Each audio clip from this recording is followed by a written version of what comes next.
Welcome to IITC channel.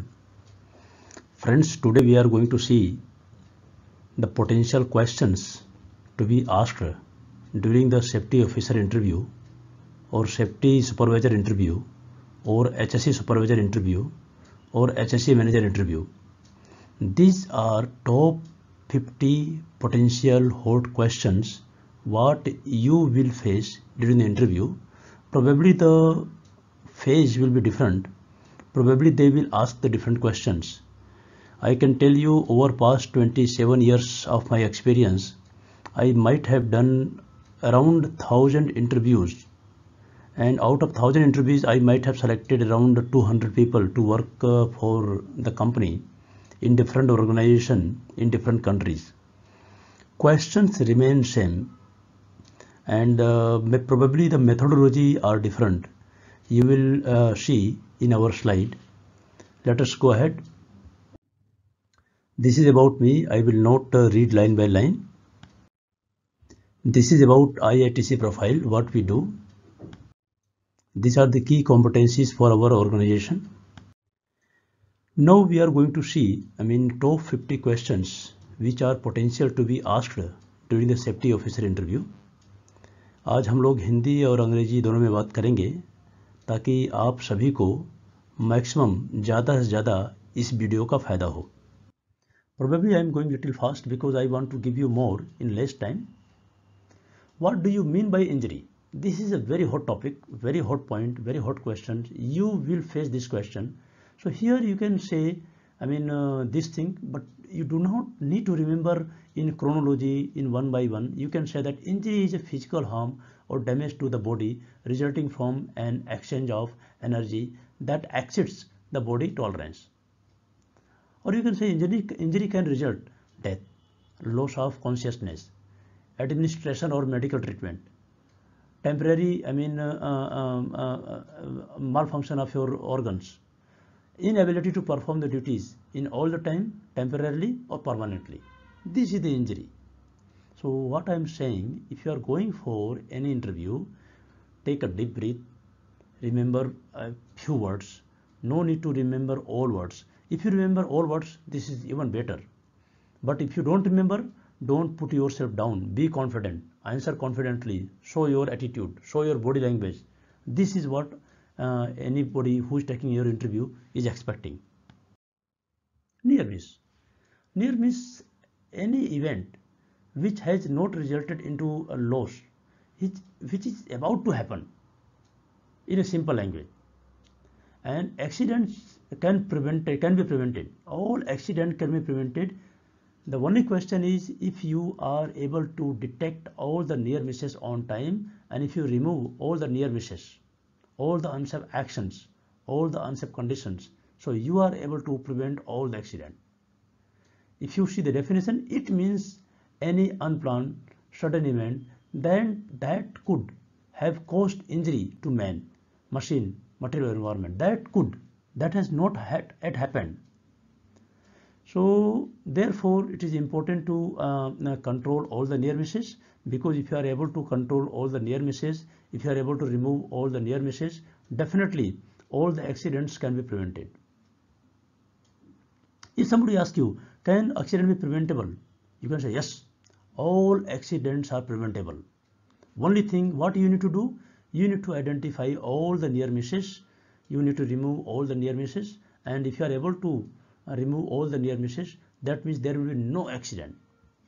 It is quite. Now friends, we will understand what is the meaning of unsafe condition. Unsafe condition is nothing but only it is the presence of physical, chemical, mechanical or environmental concern which can create harm, which can create hazard, or which can create accident. This is the simple meaning of unsafe condition, right? Sometimes unsafe action can bring unsafe condition. I hope you understand. There are many examples what you can come across when you are walking through in your plant, on the road, in your street. Say for example, if you are walking in your street and if there is a cable, electrical cable lying on the road and which has got some joints without insulation, this is unsafe condition. Let's say you are working in your plant and in your plant you see there are some oil spill on the road. The oil spill is unsafe condition. Second example would be if you have a working platform. On the working platform, if there is some object is kept, but that object can fall anytime from your platform to ground level. So this is unsafe condition. I hope you understand. Now we will go for the next. Friends, now we need to understand what is the meaning of unsafe act. Unsafe act is any positive or negative act which can result hazard or accident or create injury. This is the simple definition of unsafe act. There are many examples, but few examples I would like to say that if you are in the plant and if you are standing below the suspended load, say for example, if there is a crane operation and if crane is lifting some object, and when the crane is lifting the object, you are going to stand below the load. So this is example of unsafe action. Probably second example is design mistake. If you are a designer and if you are not doing correct design, so probably wrong design is also a unsafe act. Third thing, let's say you have a pump and you have a motor, but on the pump and rotor, on the rotating part, you do not have safeguard, you do not have machine guarding, and you are starting the pump without machine guarding. This is also an unsafe act. So next example would be safety rule. Company has got safety rule, but you are not following the safety rule. This is also one kind of unsafe act. Next is, let's say if your company says that you need to use safety helmet when you are going in the plant, but when you are going in the plant, you are not using a safety helmet. What is this? This is unsafe act. Friends, as per my experience, this is the most important question which you may face during interview. Normally people ask that what are the accident prevention method or how do you prevent accident? So you should simply say that there is a IEDIM principle to prevent accident. Then definitely the person will ask what is IEDIM? Then you can abbreviate it. I means identify the hazard, E means evaluate the hazard, and after evaluating the hazard you develop a plan to reduce the hazard level, and after making the plan, after developing a plan, then you should implement the plan, and once you implement the plan, then you need to monitor the plan. That means if you are following IEDIM in your plant, when you are a safety officer, when you are HSE operator or supervisor, when you are HSE manager, when you are deputy manager, when you are plant manager, when you are following IEDIM, that means you are preventing an accident. We will not take more time over here, but you can remember this IEDIM principle. This is a very hot question and probably you will face this question in your interview. Hazard. Hazard, I can tell you every safety professional, every person who is working in the plant, whether this is hazardous operation or non-hazardous operation, risky operation, non-risky operation, he or she must know what is the meaning of hazard. If you define the hazard, hazard is basically an inherent quality of substance which can cause harm. In simple language, we can say that it is defined as potential to cause harm. In other words, you can say that hazard is nothing but only it is existing unsafe condition. Or you can say that hazard means existing unsafe action. And probably you can say that it is combination of unsafe action and unsafe condition, which has potential to cause harm, cause accident. Hazard can be a cause of an accident or risk. Hazard can exist with or without accident. Say for example, if there is something in your plant which is lying in your plant, but this hazard can exist without an accident, or this can convert into an accident. I hope you understand. There are different types of hazard. What you must know. If this question is asked during your interview, you can say that there are several kinds of hazard. Probably, I mean, you can say all 6 type of hazard. If you don't remember all, you can narrate 1, 2, 3 or any.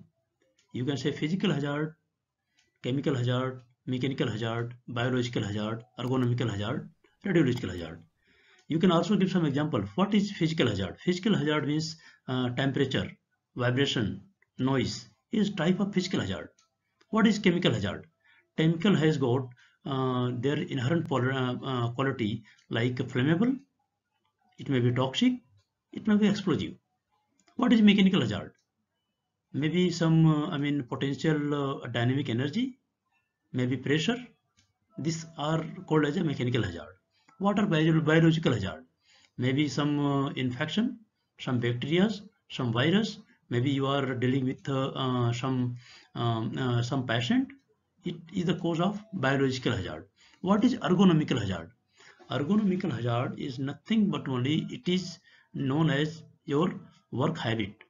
Say for example, if you are going to open some valves, you are going to remove some material, you are going to do some material handling.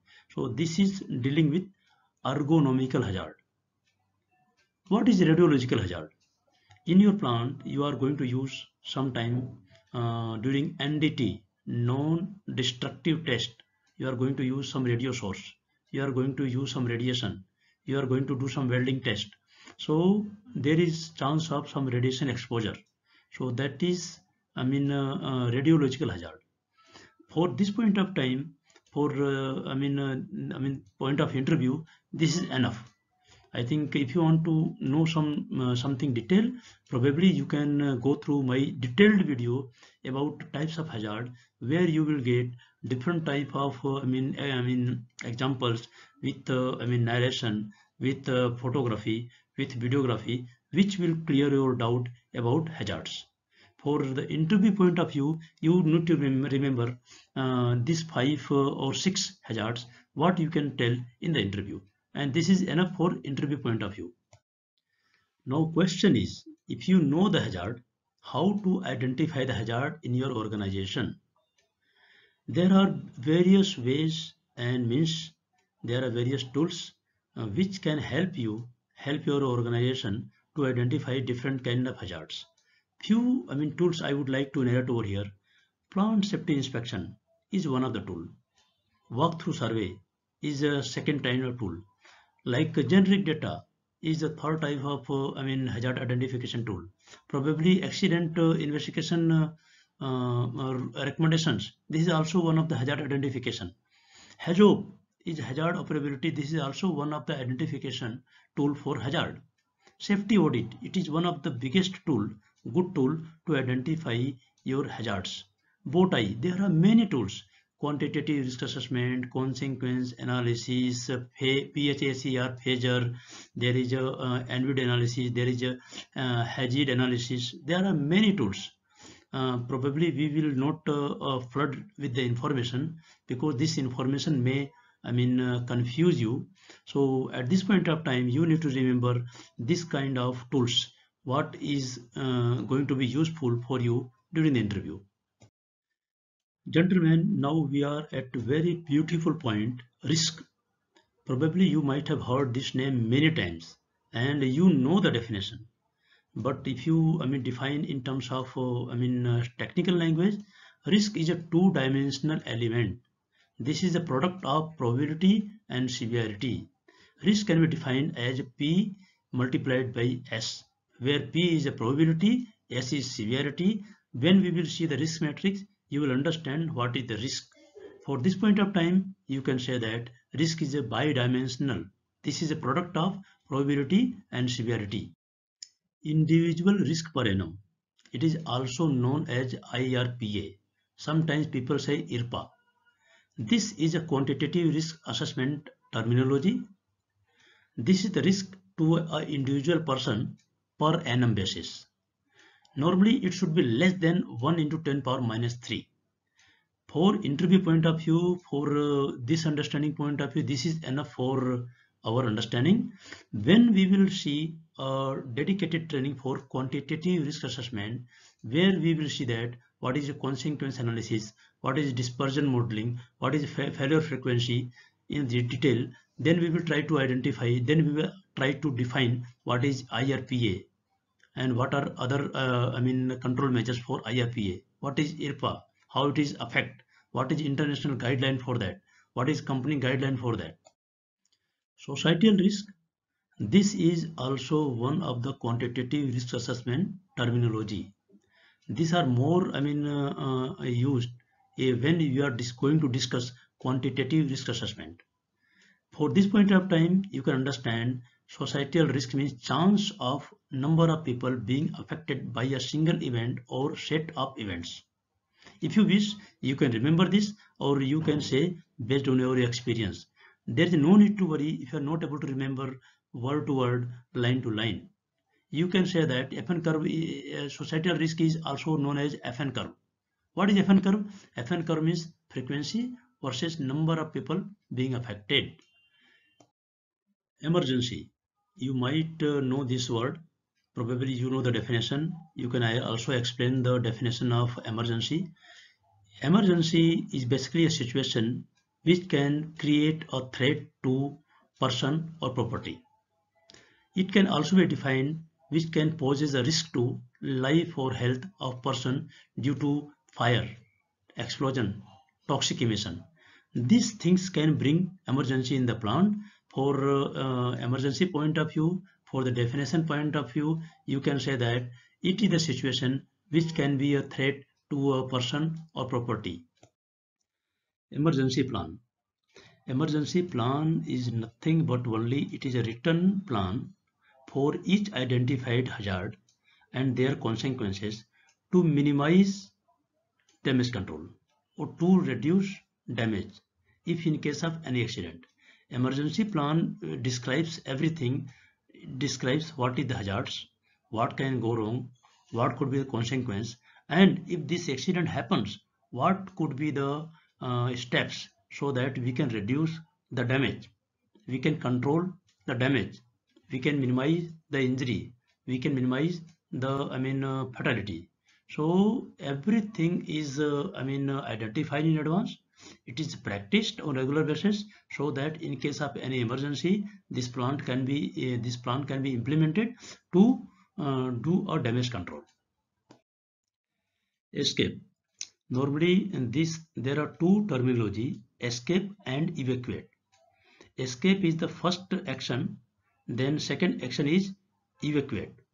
We will understand the meaning of escape is to remove all the people or to remove all the affected people from the dangerous location of the plant to a safer location in the plant or outside the plant. Sometimes these locations are known as assembly point, sometimes it is also known as muster point. Right? It requires as a function of on-site and off-site emergency plan. In emergency plan, when you make your emergency response plan of your company, you need to define the escape route of your plant. You need to mark up the escape route of your plant. You need to practice a mock drill so that people who are working in the plant, they know what are and where are the escape routes and which escape route is safe.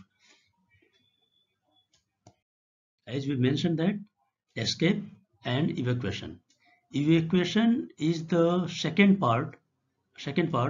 This comes after escape. Escaping means remove the people from the plant to the safer location of the plant. Evacuate means to remove the people from the safer location of the plant to the farther location of the plant so that in case of major emergency like toxic emission, like major fire, like major explosion, your people are not affected.